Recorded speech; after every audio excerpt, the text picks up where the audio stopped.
Ever wished you had a better quality webcam on your computer? If you have an iPhone, you're in luck. I'm Jessica, and in this video, I'll show you how to use your iPhone as a webcam.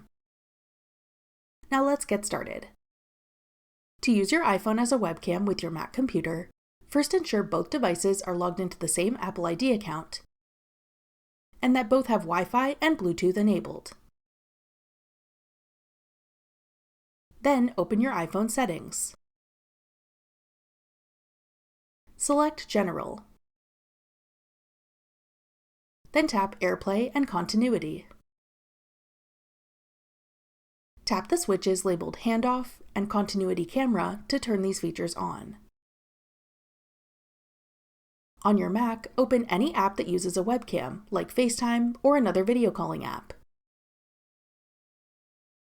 In your settings for that app, select your iPhone as the camera you want to use. The exact steps to do this will vary depending on the app you're using, but your iPhone should appear in the list of available camera sources.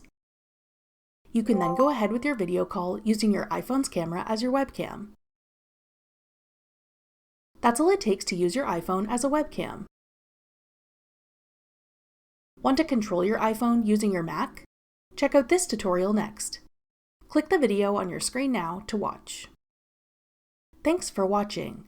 If you found this video helpful, we'd love it if you'd hit the like button below and subscribe to our channel. We put out great new tech tutorials like this one every day.